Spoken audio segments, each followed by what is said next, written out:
Ik hier op Instagram, ik om je vragen om een kleur te kiezen. En het is peerswin. Dus hier dacht ik peers op mijn eigen.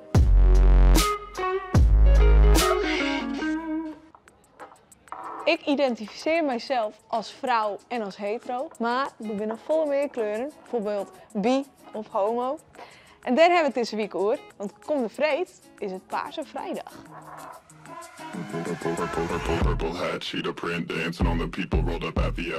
Ja jongens, hartstikke leuk. Hey, Gijske is er ook bij. Geweldig, gezellig. Yes. Leuk Bedankt. dat je bij onze regenboogclub bent. Want we Nou. gaan het vandaag hebben over de Paarse Vrijdag. Wat is Peersvreed eigenlijk?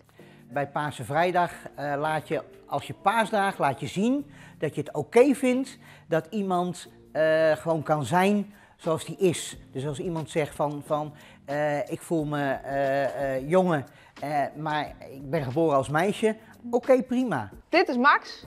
Max, kan je zoiets over jezelf vertellen?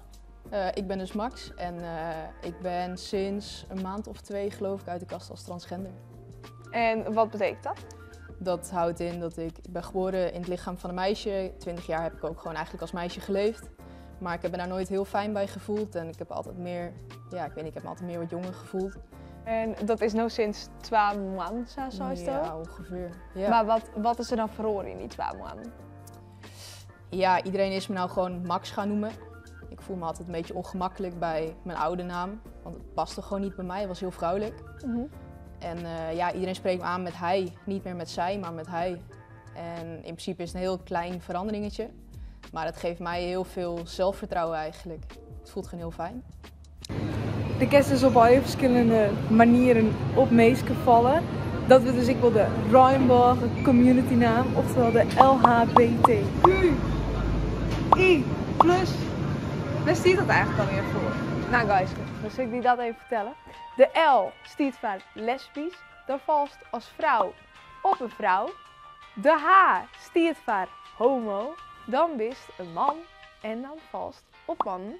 De B staat voor bi en dat betekent dat is op man en op vrouwen vast. En ik zit hier no mai. Iris. En do bist non-binair. Ja. Kan je er wat over vertellen?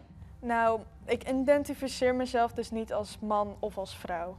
Oké, dus is het tussen niet? Ja. En hoe is dat? Nou ja, het is best wel lastig, want heel veel mensen begrijpen het ook niet. En dan zeggen ze gewoon nog alsof ik een meisje ben, maar ze leren het uiteindelijk. Oké, en snapst het dat mensen het net begrijpen? En hoe luistert het dan uit? Ja, ik snap wel dat mensen het niet begrijpen. En dan leg ik gewoon uit van, mensen kunnen ook zich anders voelen dan een man of een vrouw. Binnen de Rainbow community is er iets wat extra opvalt, namelijk de drag queens. Dat zijn mannen die zich zo nou en dan verkleden als vrouw. Frank is er een van en ik ben wel heel benieuwd hoe dat is om drag queen te wezen.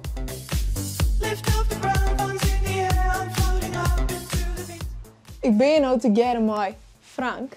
Frank, kan je iets over jezelf vertellen? Normaal ben ik Frank en als ik los ga met de make-up, kwasten en pruiken en hakken, dan verander ik in Coxie Queen.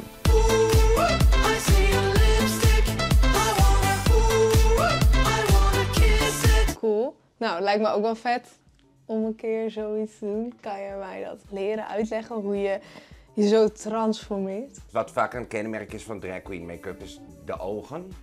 Nou, ik kan niet aan jou vragen om je wenkbrauwen af te scheren, want op een of andere manier denk ik dat je dat niet gaat doen. Nee. Dus, maar je hebt dan bijvoorbeeld ook de monden, hè, die ze vaak net groter maken en poutier. En dat is denk ik wel heel grappig om te kijken wat dat dan met je doet. Want drag is uiteindelijk een attitude. Dus dan doe je hem zo, hier langs, net naar boven. En als je dan goed kijkt, zie je dat het een soort schaduw gaat maken. En wat is drag queen precies? Een drag queen, dat is al heel oud. Maar het gaat over dat mannen een rol van een vrouw aannemen. Dat komt uit de tijd dat vrouwen niet mochten toneel spelen. En natuurlijk kun je daar homo over zijn, wat tegenwoordig heel vaak gezien wordt. Maar vroeger waren het serieus ook wel heteroseksuele mannen die wel acteur wilden zijn. Dus die gingen dan die rollen doen. En uiteindelijk is er natuurlijk ook heel veel mannenliefde ontstaan daardoor. De T staat voor transgender. En dat betekent dat je in het verkeerde lichaam bent bist. Dus er is bijvoorbeeld een vrouw, maar de viel die meer een man. Of er is een man en de viel die meer een vrouw. De Q staat voor queer. En die is een beetje ingewikkeld.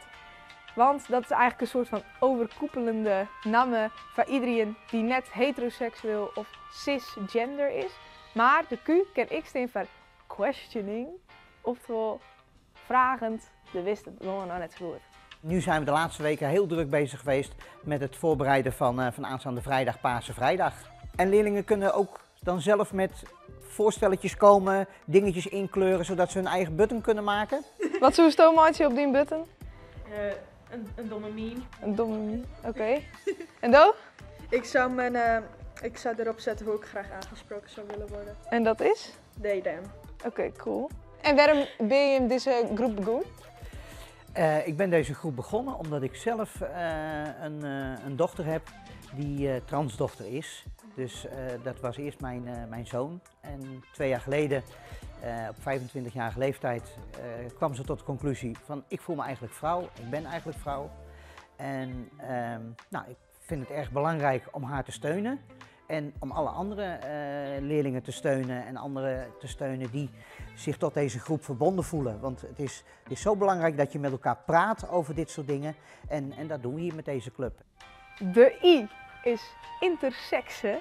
En dat betekent dat die net echt een man viel, maar ik net echt een vrouw. Dus er zit tussen de 2 seksen in. Dus eigenlijk betekent dat genderneutraal. En als laatste de plus. Dat is eigenlijk voor alles en iedereen wat nog net een letter heeft of wat net een afkorting heeft, wat net in een hokje past. Maar ja, eigenlijk zo niks echt in een hokje passen matten, want wie past het er nou echt precies in een hakje, wist? Dat, ja, klopt net echt. En vind je dat er op dit moment genoeg acceptatie al is op scholen? Op je scholen nou? Ik vind er is genoeg acceptatie, maar er is nog wel wat te doen. Hier op school komt dat steeds minder voor, denk ik. Maar dat je in de gang iemand hoort roepen van hey homo! En dat is niet kwetsend bedoeld, maar op het moment dat jij in de knoei zit met van ja, ik weet niet wie ik ben of wat ik voel of op wie ik val, dan kan dat heel vervelend zijn. Dan kan dat heel kwetsend voor jezelf zijn. En denk je dat persenvreed daarbij helpt? Zeker weten. Zeker weten. Oké. Ja. Volle concentratie. Je wil ook geen scheve mond. Nee. Maar als je nou 1 ding zou mee mogen geven aan de kinderen die dit nu kijken, als het gaat over jezelf accepteren en het hele thema rondom Paarse Vrijdag, wat zou je dan tegen de kinderen zeggen? Wat ik heel fijn zou vinden is dat we zouden leren dat ieder mens uniek is en anders is. En dat heel veel mensen en heel veel verschillende mensen ook andere meningen hebben. En ik denk dat het ook heel belangrijk is dat dat ook oké is. Een andere mening. Ja. Hou van jezelf, dat is het belangrijkste. Vind jezelf het belangrijkste wat er is. En dan komt de rest vanzelf ook op je pad. En ja, soms gaat het zoals je hoopt. Soms krijg je negatieve gedoe. Ja, het is niet anders. Maar het begint bij dat je het zelf accepteert. Natuurlijk kunnen mensen je kwetsen, maar ik denk als iemand je wil kwetsen omdat jij jezelf accepteert, omdat jij bent wie jij bent, dat zijn geen mensen die je nodig hebt bij je in de buurt. En als je dat loslaat, komt er op die plek vanzelf iemand, die daar precies in past. Ja, mooi. Ja. Nou, ik vind het geslaagd. Darling, ik vind het geweldig. Ik vind dat jij er ook heel mooi uitziet. Ook zie nu. Het was wat alternatiever en zo, het moest wat sneller Alsjeblieft. allemaal. Dankjewel. Ik hoop dat Jim en ik mooi vinden, mijn nieuwe look. Via het net te liken en te abonneren, want dit weer de video dan al weer. En dan zie ik je de volgende keer wel weer. En misschien... lief zijn voor elkaar. Oh ja, via het net leerwijs van record, die zelf accepteren. En ja, waar weet je mij volgende keer? Ik wil weer sa. Doeg! Toedels! Heel.